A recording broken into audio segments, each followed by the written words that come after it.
सत श्री अकाल। बात कर लेते हैं ज़ीवो सिंबल्स कोर्स में आने वाले नेक्स्ट के सिंबल के बारे में। इस सिंबल का नाम है चूज़ लाइफ। ये जो सिंबल है ये यूज़ होगा to stick to what we say. कई बार होता है कि हम कमिटमेंट कर देते हैं कुछ वर्ड्स की, कुछ चीज़ों की, किसी पर्सन के लिए, किसी बिजनेस डील के लिए, किसी जॉब के लिए या फिर स्टडीज़ के लिए, रिलेशनशिप के लिए। जो हम बोलते हैं वैसा ही अगर हम करना भी चाहते हैं फ्यूचर में तो हमें बाय एवरी डे इस सिंबल के थ्रू हीलिंग करनी चाहिए अपने 7 चक्रस की। तो ऐसी वो पॉजिटिव एनर्जीज हमारे ह्यूमन बॉडी के अंदर, माइंड के अंदर, चक्रस के अंदर आएंगी कि हमने जो कमिटमेंट अगर किसी पर्सन के साथ की है या फिर खुद के साथ की है या फिर कुछ भी हमने बोला है उसको हम कंप्लीट करना चाहते हैं तो वो एनर्जीज हमारे अंदर पॉजिटिव आ जाएंगी, जिसकी वजह से वो जो हमारी कमिटमेंट है वो फुलफिल ज़रूर हम अपने बॉडी के थ्रू करेंगे ही करेंगे। To take right path. कई बार होता है कि हम कंफ्यूज हो जाते हैं कि हमें कौन सा स्टेप लेना चाहिए, हमारे लिए कौन सी चीज़ ठीक है। तो अगर हम चाहते हैं कि एक राइट डिसीज़न या फिर राइट पाथ लेना चाहते हैं, कई बार हमारे लाइफ में अंधेरा आ जाता है और हमें समझ नहीं आती कि हमें आगे क्या स्टेप लेना चाहिए। तो ऐसे में वहाँ पर लाइट की रिक्वायरमेंट है। वहाँ पर लाइट आप इस चूज़ लाइफ सिंबल के थ्रू अपने 7 चक्रस की हीलिंग करके और थर्ड आई चक्र की एक्स्ट्रा हीलिंग करके आपको वो लाइट प्रोवाइड होगी, जिसकी वजह से आप एक राइट पाथ पर चल पाएंगे, जिससे आपको पॉजिटिव रिस्पॉन्स मिलेगा। कितनी देर तक हीलिंग करनी है? अगर वन टाइम ही अपने 7 चक्रस की हीलिंग करने के बाद, थर्ड आई चक्र की एक्स्ट्रा हीलिंग करने के बाद अगर आपको आंसर मिल जाता है तो ठीक है, आपको एक्स्ट्रा हीलिंग करने की रिक्वायरमेंट नहीं है। बट अगर फर्स्ट टाइम हीलिंग करने पे आपको पॉजिटिव रिस्पॉन्स नहीं मिलता तो सेकंड टाइम ट्राई कीजिए, सेकंड डे नहीं मिलता तो थर्ड डे भी ट्राई कीजिए। आप ट्राई करते रहिए, आपको पॉजिटिव पाथ ज़रूर मिलेगा। कौन से रास्ते पर आपको चलना चाहिए वो आपको ज़रूर रास्ता मिलेगा। To take calculated risk. कई बार होता है कि हम लाइफ में आगे नहीं बढ़ पाते क्योंकि हमारे लाइफ में एक रिस्क फैक्टर होता है कि हम अगर इस स्टेप को ले लेंगे तो हमें कहीं नुकसान ना हो जाए। अगर हम इस रिस्क को लेंगे तो क्या हमारे लिए पॉजिटिव रहेगा भी नहीं रहेगा।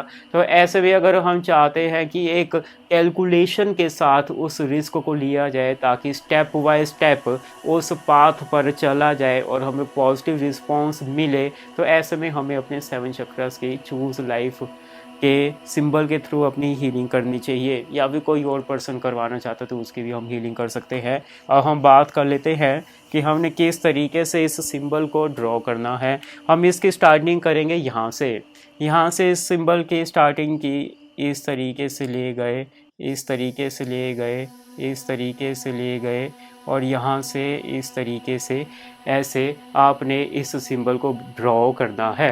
अब आप इस वीडियो को बार बार पास्ट में जाके आगे फॉरवर्ड कर सकते हैं, बार बार इस वीडियो को प्ले कर सकते हैं इस सिंबल को जानने के लिए। इसीलिए वीडियो का फ़ायदा होता है कि आप वीडियोस बार बार देख सकते हैं। इस सिंबल को हम दोबारा बनाकर रिपीट नहीं करेंगे, आप वीडियो को ही बार बार प्ले पॉज करके आप देख सकते हैं कि किस तरीके से हमने इस सिंबल को बनाया है। आपने हमेशा ध्यान रखना है जब भी आपने हीलिंग करनी है, सारे के सारे उस सिंबल की जो एनर्जी है क्राउन चक्र से लेकर रूट चक्र तक उस सिंबल की एनर्जीज उसमें आनी ही चाहिए, इंक्लूड होनी ही चाहिए। क्यों होनी चाहिए?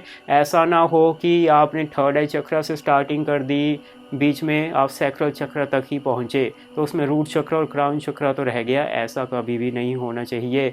एवरी चक्र, एक चक्र सिर्फ सिंगल खुद पर डिपेंडेंट नहीं है, उसकी एनर्जीज एक ही चक्र पर डिपेंडेंट नहीं है।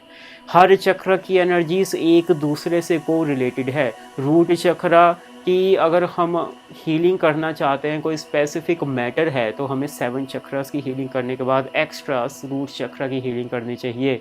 और चूज़ लाइफ सिंबल में आपको 7 चक्रस की एक्स्ट्रा हीलिंग के बाद आपके थर्ड आई चक्र की एक्स्ट्रा हीलिंग करनी पड़ेगी, क्योंकि इसमें माइंड आएगा। माइंड में वो आपको पॉजिटिव लाइट मिलेगी, वो पॉजिटिव पाथ, वो राइट पाथ, वो डिसीज़न लेने का वो लाइट मिलेगी, वो कहाँ मिलेगी? सिर्फ आपके माइंड के थ्रू ही आपको लाइट मिलेगी, आपके रूट चक्र पर नहीं मिलेगी, आपके सोलर चक्र पर नहीं मिलेगी, आपके सिर्फ थर्ड आई चक्र पर ही आपको वो लाइट मिलेगी, जिससे आप वो राइट पाथ ले सकते हैं। इसलिए आपको 7 चक्र की हीलिंग करने के बाद थर्ड आई चक्र की एक्स्ट्रा हीलिंग करवानी पड़ेगी आर्कएंजल माइकल और मास्टर एंजल के थ्रू। अब इस सिंबल को बनाने के लिए हमें मैजिकल वॉन्ड चाहिए होगी। इसको सबसे पहले हमने अपने मास्टर एंजल और आर्कएंजल माइकल के थ्रू इसको एनर्जाइज करना है। किस तरीके से एनर्जाइज किया जाता है प्रॉपर मैनर में, उसके लिए हमने लास्ट की वीडियोस में ऑलरेडी बात कर ली है।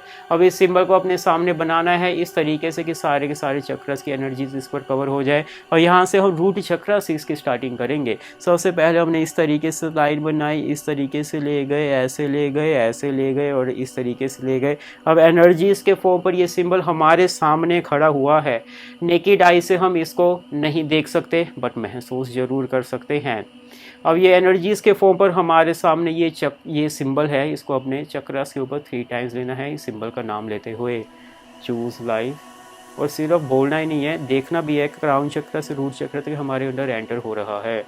चूज लाइफ, चूज लाइफ, इस तरीके से अपने ऊपर लिया। और उसके बाद आर्कएंजल माइकल और मास्टर एंजल के थ्रू आपने अपने 7 चक्रास की हीलिंग करवानी है। सबसे पहले रूट चक्र, सैक्रल चक्र, सोलर चक्र, हार्ट चक्र, थ्रोट चक्र, थर्ड आई चक्र और क्राउन चक्र। उसके बाद अपने थर्ड आई चक्र की एक्स्ट्रा हीलिंग करनी है।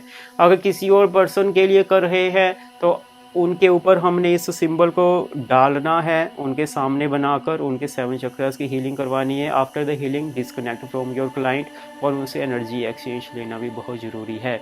डिस्टेंस पे ही हीलिंग के लिए बार बार आपको बताया जा रहा है, जिस तरीके से आप एंजल्स को अपने सामने मेडिटेशन में इमेजिन करते हैं, उसी तरीके से अगर आप किसी पर्सन की डिस्टेंस पर हीलिंग करना चाहते हैं, उस स्पेसिफिक पर्सन को आप मेडिटेशन में अपने सामने आप इमेजिन कर सकते हैं। After the healing her angel को आपको वापस भेजना पड़ेगा और अपने सामने बैठे हुए डिस्टेंस पर बैठे हुए क्लाइंट को भी आपको वापस भेजना पड़ेगा मेडिटेशन के थ्रू।